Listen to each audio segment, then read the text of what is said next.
Hi guys, and welcome back to another episode of your Brains Coach podcast. My name is Angela Shurina. I'm your host, I'm your Brains Coach, and it is my job here to bring to you all the best, recent, cutting edge, most well-researched, and most useful brain body tools so you can learn how to use this most sophisticated machine in the entire universe that is between your ears, your brain, so you could make better decisions, take better actions, feel, look, and do your best. So that's what we are all about here. And today, folks, as you guessed from the title of this podcast, we are doing book study. The book that was given to me, I kind of looked at it many times on Amazon and it was suggested to me, but no, for some reason, got it because I thought, well, I got it. I know how to work deeply, so I probably don't need it. But then a friend gave it to me because he said, what you say, how you talk about work, how you talk about how you schedule your day, your priorities, how you schedule your communication, social life, etc. It reminds me a lot of this book by Newport, Deep Work, Rules for Focused Success in a Distracted World. And so he basically gave me the book that he got for himself. He read it and then he gave it to me. And I'm like, yeah, I probably should read it. The universe has been telling me that. And I read it and I'm so glad I did because yes, I do a lot of deep work and it kind of comes naturally to me because I grew up in a world. I grew up in Russia, back in Siberia, and my parents put a lot of attention on me and my sister doing well academically. And so they put us in a musical school, in the art school, and like regular school. And they always made sure that we did really well at school. And that meant a lot of studying. And that was kind of also expected from the teachers and from schools. And so especially later, they would, give you to read Lev Tolstoy in Russian, or Dostoevsky. And you would have to read like hundreds of pages and then write an essay. And, when it was mathematics, you would have to do mathematics for like a couple of hours a day. Or when it was musical school, you would have to practice for a couple of hours a day. And it was a lot of deep work since I was a very little kid. And so I kind of got into this deep work, and from early on, I noticed that I was very sensitive to all kinds of sounds and distractions. And I got into deep work early also because it was the only way I could work. I could never work when there was like music and TV and somebody's talking. And once I got my own room, I used to have a sign very often, do not disturb, on my door because I just couldn't work otherwise. And for my parents, my parents got used to that. My sister also got used to that, but she was a little bit different. She could work with a lot more distractions. But anyhow, that's how I got into deep work. And then it became natural to me. And till this day, it's very natural state for me to just get into focus state and work for hours. I never found it to be difficult. And I also found that having my phone on with any sort of notifications, any sort of sounds or beeping, or even it sitting by my side, it created more distracted state. And I felt like almost this tension in my mind when I tried to do deeper work, writing, research, working on my clients' files to figure certain things out, putting together frameworks about lifestyle and nutrition and productivity and motivation, analyzing a ton of books and research papers, all of that. So I found it very distracting for my phone to even be around me. And so I naturally would put it away in the airplane mode, or just no sounds, just would hide it away. And then I sometimes couldn't find it. But that's how I got into deep work. So it kind of came naturally.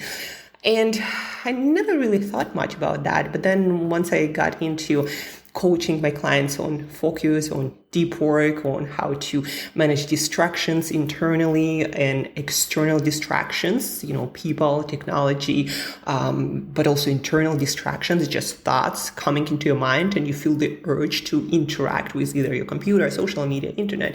So all these things I'm coaching my clients on, but they kind of felt always like my second nature. That's why I also had to do a lot more research on okay, how does it actually work and what's going to help my clients? But anyhow, so that's how deep work got into my life and how I got to create so many different insights. And when my clients work with me, we're like, I didn't know that. I never thought about that like that. That's because I think deeper. I work deeper. And what this book, Deep Work, argues is that most people who change our culture in whichever way, be that artist, musician, writer, politician, businessman, they all do a lot of deep work. If you look at our younger entrepreneurs and examples of really profound business and self-change. I'm talking about Alex Hormozi. I'm talking about Russell Brunson, the ClickFunnels guy. A little bit older generation, from Tim Ferriss to a lot of guests that he brought on his podcast. All of them do deep work in one way or the other. And let's just jump into some of the things that I learned in the book. In the book, the author, Cal Newport, he talks about how there are different ways for doing your deep work. Some people, some researchers, especially scientists, but also many writers and artists, some prefer what he calls monastic kind of deep work or scheduling your deep work. And that means that those people basically eliminate all of the other stuff as much as possible. Social commitments, they don't do any other work usually. They're just fully committed to one thing. Those are also scientists and researchers that just don't communicate with the outside world that much. And that's by choice. They very often have more secluded life, and location is somewhere outside of, hustle and bustle. And they dedicate most of their time to this monastic type of work where you kind of like in a monastery and you are there and you deep work and that's it. But this is only one kind of deep work or deep work scheduling. There are other three. The second one is what Cal Newport calls bimodal. And there are many artists and writers. One who is familiar to me is Adam Grant. He wrote a lot of books, give and take, and how to, look up Adam Grant, great writer. He wrote a few bestsellers, a lot about personal development, deep work, and the way we think. And also the latest book that's about to come out is about how to unlock more of your full potential.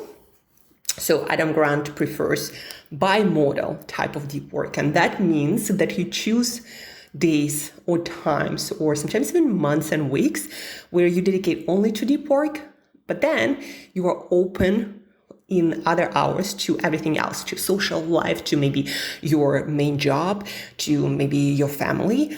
And there is another one that's very similar to that one, but that's basically, bimodal way of deep work is when you divide your time into those two modes and you schedule your activities accordingly. So one mode is kind of like monastic. You're just there for your deep work, out of reach for the rest of the world. No phone, no email, no contacts. It's kind of like me putting that do not disturb sign on my door. This was my time for deep work. But then half of the day I would still communicate with my parents and do schooling, etc. Right? So that was the time for non-deep work, all of the rest of the stuff. A lot of people find that is a great way to do a lot of deep work, but then also to be engaged with the world. Also right now, my mode of deep work is more bimodal. It means that in the morning, usually I do a lot of deep work. I work on research, I write, I do podcasts, I work on my clients' files. And by the way, I'm going to tell you what deep work is and how it is different from shallow work. So I do all of that deep thinking in the morning by like noon. And then after that, meetings, emails, my clients. So not every day is like that, but most days I try to get closer to that ideal that works perfectly for me. And then, when I work as a coach, I also get to practice a lot of what I do, like insights and research and different frameworks. So what I develop, I actually have the opportunity to practice it and to test it with my clients and in the world when I talk to people. The third way of do deep work is what Cal Newport calls rhythmic. And that means that you create a rhythm of doing your deep work. it might be the same hour of the day. And that's why I say it's very similar to bimodal. So you create a rhythm, let's say for 90 minutes a day, at 8 a.m., you're going to work your deep work. And then it's going to happen every day, or it's going to happen every Monday, Wednesday, Friday. And the rest of maybe you also have another period like that somewhere else in the day, but you do it at the same time with the same routine consistently. So that's what rhythmic approach to deep work is. And a lot of CEOs and writers, a lot of great people and producers and people who change again our culture in some way, they work in this way because also it's very flexible. And it's also very easy to combine with the rest of your responsibilities. Not all of us can just work, right? We also have our jobs, we have our families, we have other social and other responsibilities. So this rhythmic type of deep work allows you to still do a lot of work and have some sort of consistency and routine, but it's less demanding, it's more flexible and more compatible with the lives of more people. And then there is the fourth one that is journalistic. That is one of the people who I personally know who is described with this type of deep work is Walter Isaacson. He wrote a lot of biographies of famous people. Leonardo da Vinci was one that I really loved. But also there are some famous people who he also did the autobiography of. So he has this journalistic approach, and that basically means, and that also surprises a lot of people and make them really wonder, how does he accomplish this type of work, writing 900-page book and still being able to spend so much time socially with other writers or in different events and saloons. And journalistic approach is basically you do your deep work whenever you can, whenever you have some free time, and you basically drop into your focus really fast and you get that burst of deep work that is inside of you, that urge, you get it on paper or whatever it is you do, composing or coding, you get it done, and then you continue with your day. And once you feel the urge again or you have the opportunity, you do that again. That works really well also with parents whose life might be really chaotic, work and kids and husbands and wives and all of that.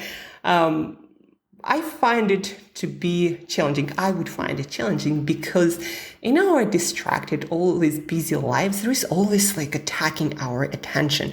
So I guess you have to be really good with realizing what are my priorities and what activities I engage with and do not engage with. So you actually have an opportunity to work like that in this journalistic approach, right? Otherwise, it's you're always going to be busy and you'll never find the time to do anything. So I personally would find it to be very difficult to work like that because also my mind is curious all the time. It's oh, let's check this out, or let's read this article, let's learn this thing, pick up this book. So I would never find the time to create. I have to create that time.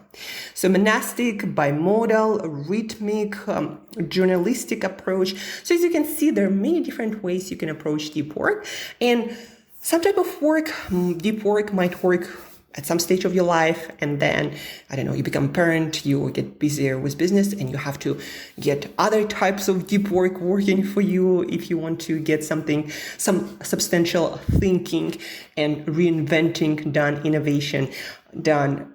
Usually, by the way, innovation is a result of, well, sometimes it's a result of just a lot of work, a lot of experimentation, but usually that a lot of work requires you to do a lot of the deep work on your own. And innovation, usually true innovation, comes from a lot of deep work, whether that's thinking and writing and creating, or some combination of both, maybe coding, doing some, again, experiments, testing. That's where most innovation in our world comes from. Speaking of innovation and deep work and your alone time. So Cal Newport in the book writes a lot about how to manage a lot of distractions, internal and external, in this book. And he writes about the models that he researched that work for a lot of people and simply make sense. So for deep work to happen, first of all, yes, You gotta create some schedule. You gotta understand what's gonna work in your life. And then Cal Newport writes a lot about how you need to ritualize it, how you need to create routines if you want to struggle less with getting into deep work, with getting it done. And by routines and ritualization, he means a few things. Scheduling, obviously one, but then also organizing your working environment so you know exactly where you work, like your desk, your computer, or maybe you co-working or a coffee shop. Maybe you have a couple of places, but you know where you do your deep work. It's triggering your brain when you get into that environment to know what you're about to do and to prepare you for that kind of work with increased focus and also many different ideas coming into your mind and your brain and body chemistry getting more attuned to the type of activity that you're about to do.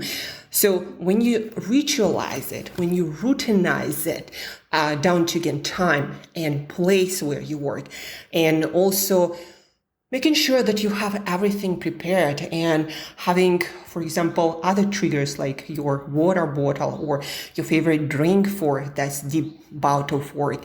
Anything that would remind your brain that you are about to do deep work again. And the more of those you have, the more consistent they are. It's like with sleep. If you sleep in your bed all the time and your routine is very similar every single night, your brain knows what to do when you are in that environment in your bed. Compare that to when you work in your bed and sometimes you eat in your bed and watch TV and then you sleep. Your brain gets confused, like what is this place for? And then when you're ready for bed, you're ready to sleep, a lot of times your brain would go through this like motions of figuring out what are we about to do and what should I prepare this person for? What should I optimize for? The same as work. If you work at one place, at one desk with the same computer, with the same equipment, with the same bottle of water, with the same, tea and coffee, everything taken care of when it comes to your routines, when it comes to, your light, your coffee cup, like your bathroom trips, garbage taken out, nobody's coming to fix anything. So nothing is inside of you or outside has the opportunity to, first of all, distract you. But then the second, that you have those prompts or triggers that tell your brain what you're going to do. So taking care of all of this, creating a routine is really nice hack to get yourself consistent with your deep work and struggle with that much, much less. Now, when it comes to social media, Cal Newport suggests one fix: scheduling it and stopping negotiating that. No matter what you want, like especially at the beginning, it's going to be challenging if you've been using your social media all over the place. But the more you do the scheduling, the more you stick with it, the more you're going to be okay with the whole activity of not using your social media. So for me, my phone is always off. I'm not some emergency worker. That's why sometimes people cannot reach me. It's because, I'm in the middle of something. I'm not in the middle of taking calls, or I'm not a call center. My phone suits or works for me. I don't work for my phone. And whenever I expect a call from someone, yes, I'm going to be online. But unless I expect something, don't ever expect me to pick up the phone. That's just how I am, and that's how my deep work is possible. And yes, I also do schedule my phone, but I schedule it a little bit different. So Cal Newport suggests scheduling, and it also can be done in many different ways. What works for me is telling myself before I get into activity, okay, I'm going to do reach outs to potential clients for 2 hours. And in this time, I'm not doing anything else. I'm not reaching for my phone. My phone leaves in a closet. And once I'm done, I can check my phone. So this is, for me, is scheduling. And before each activity, I just also always ask myself, unless I have something to do on my phone specific, I'm not going to be checking it. And before I reach for my phone, I ask myself, what are you going to do with that? And if I just check my social media for no reason, I'm like, well, do something else. But scheduling, having specific times. Also, Cal Newport talks a lot about how if you have to use your social media, you check your email more often because of your work, well, schedule that. Even if it's 5-minute breaks or 5-minute intervals, still schedule it and be without any notifications and social media for those 5 minutes. Everyone can be without their phone for 5 minutes. You sometimes need to eat and go to the bathroom, for God's sake. So this is not an excuse, but that social media, phone always on, email always on, it's gonna not allow you to do any deep work, and you're gonna stay average, because without deep work, none of the breakthroughs, personal and professional, are possible. So that's about social media. But then also, Cal Newport talks a lot about taking breaks and how important that is also for your deep work. Deep work requires a lot of directed attention. That's the state when you force your brain to focus on one thing or maybe a couple of things, meaning like if you write and research at the same time. So directed attention, your resources for directed attention, just like for willpower, are kind of limited biologically. And Andrew Huberman mentioned, and then I also heard it from many other researchers, that as human beings, we usually have the capacity to do 2 to 4 very focused bouts of work. Of each bout or each interval is about 90 minutes. So if you start your day and you work on your podcast like I do now, this is basically my 90-minute interval. So I have about 3. That's if you're someone like myself who's very optimized for deep work and very experienced, you might have another 3, but for most people, it's more like 2 intervals of really dedicated, focused deep work that you can do. And then in between those intervals, you do need to have breaks. And that will allow those directed attention resources to replenish, and also will allow your brain, your subconscious, to work on all the material that you just worked through and create more connections and figure out better solutions and create more ideas, more inspiration. Like, your brain is always doing something. And if you're highly engaged in deep work, then a lot of your background resources, kind of like in your computer, something that is done at the background, a lot of it is going to be dedicated in your brain to figuring out how to do this work better, how to incorporate all the learnings of the experience, and then the next time do it better. So that's what your brain is going to be doing, but also replenishing some of those resources that are dedicated to directed attention needed for deep work. And I just want to emphasize that the best activities to restore that focused attention, besides yoga nidra that we talked a lot about on this podcast, and Huberman talks about that, how it really helps to restore faster those resources needed for focused attention. But also other activities that are very helpful. Well, napping, obviously, really restorative activity. Nature is one of the best ways to restore your directed attention resources. Walking in nature, walking by the seaside, in small park or big park, in the forest, spending time with nature chill pill, as I like to call it, is one of the best ways to restore those resources and also to get boost of creativity and get more ideas and different solutions. It also lowers your stress, your anxiety. So many good things happen when we spend time in nature. And in the book, an interesting fact or an interesting observation based on research, Cal Newport talks about how walking in the city on busy streets where you still have to navigate a lot of things, it doesn't allow your focused attention resources to replenish that much, because you still pretty much have to be focused on things that are in front of you.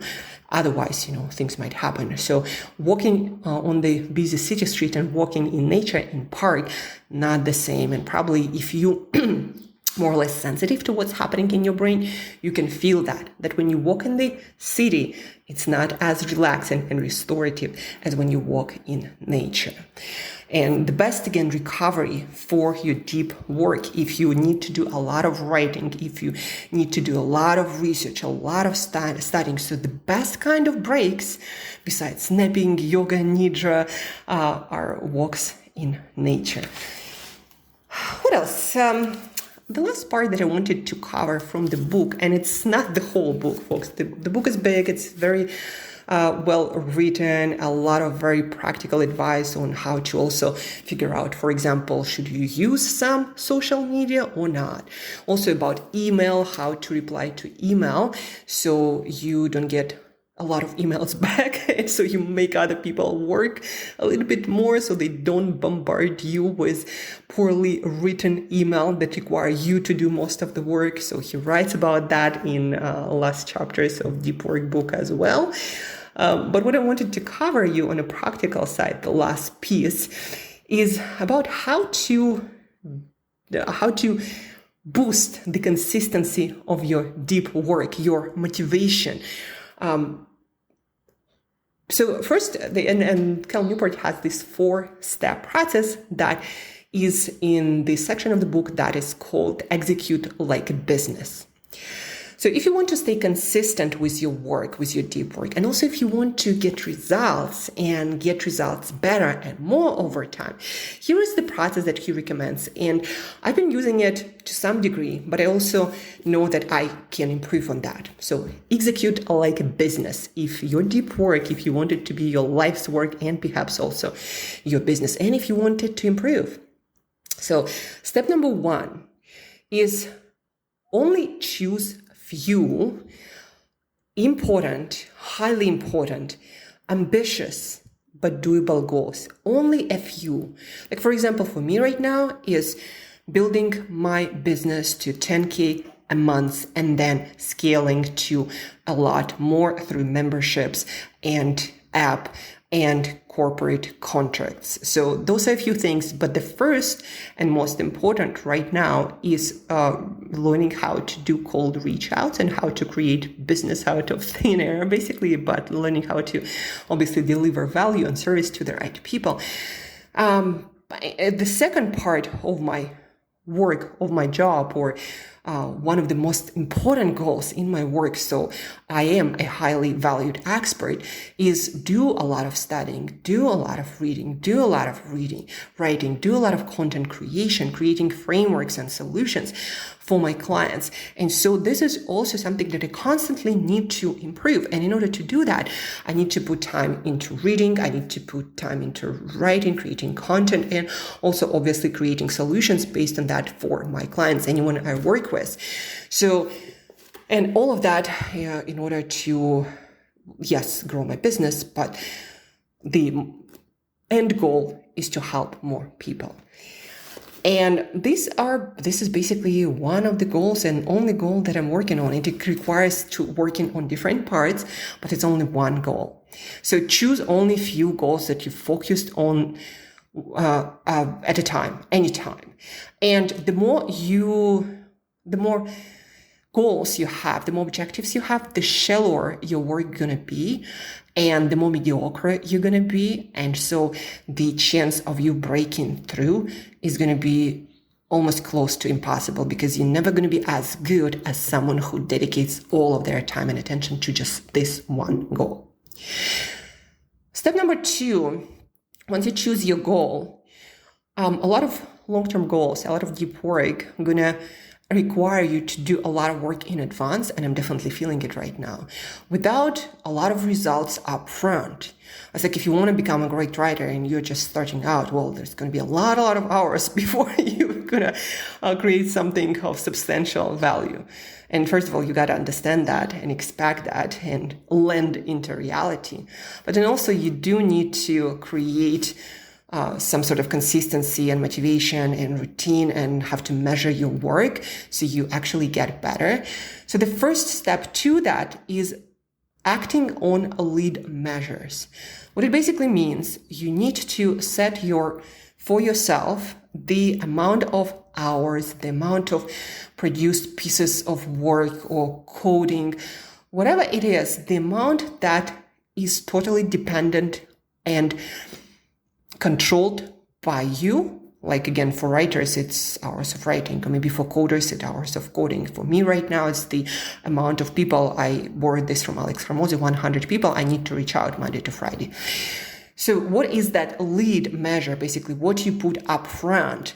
There is also lag measure counteracting to that. That's also written about in the book. But lag measure is basically something that the result of which is going to be delayed. So for you, for example, is creating a big piece of or a good piece of writing that then is celebrated or acknowledged by peers in your group, or maybe a piece of software that also does something, and perhaps it's an app, and perhaps you get a company established and it gets some traction, right? This is what's going to happen after. But you need to measure the work that you have to put day in and day out in order to even have a chance to get to that result. So these are lead measures, hours or counts of pieces of work that you're going to put and measure every single day, every other day, whatever consistency you choose. The third one is very important for your motivation and also learning what amount and kind of deep work actually produces tangible results and improvements. So the third thing is to keep a scorecard, what Cal Newport calls a scorecard. And scorecard is basically where you put, let's say, the amount of hours you code or write. And then you put it on the calendar. And then when you get a specific improvement, a result, maybe a piece of software or a chapter written, and you get some feedback on that, or you don't get it, but you produce a chapter in your book, let's say, or you produce a piece of code, a module, or you produce anything that is a unit. And then you look back and like, that many hours allowed me to produce that. So I can expect that many hours will help me to produce additional unit. And you're going to celebrate. First of all, you always celebrate if you want to keep your dopamine flowing and your motivation working and have engagement with your work and be excited about that and energized, right? So you have to celebrate those moments. But then it also helps you when you have this scorecard with amount of work put in and the result. It helps you to then schedule your work and know that in this amount of hours, I produce that amount of work or unit of work, and it is of that quality. So this is a scorecard. And the fourth very important step is to not just have scorecard, but each week or so, you sit down and you analyze, okay, the amount of work put in, the results produced, and then after a while, you're going to see, okay, this was my good week and it produced that work, and that work was of great quality. Maybe you got some feedback. The more feedback you get, by the way, the better. I mean, feedback outside of your own head. And then there are going to be some bad weeks and you're like, that didn't quite work out. And then you start analyzing and comparing, okay, what was different in that good week? What was different in that bad week? And then doing this analysis, you'll figure out, okay, how can I make more good days and weeks happen and less of bad weeks and days happen? And then you start repeating. And after a while, you have really good, like oiled machine working really well. So this process of deep work that consistently produces results, even though the act of creativity might feel like there's a lot of uncertainty. But once you notice your patterns that, okay, this amount of time going to produce this amount of work of this quality, and then this is the way I do it when I create my best work, and then you repeat it.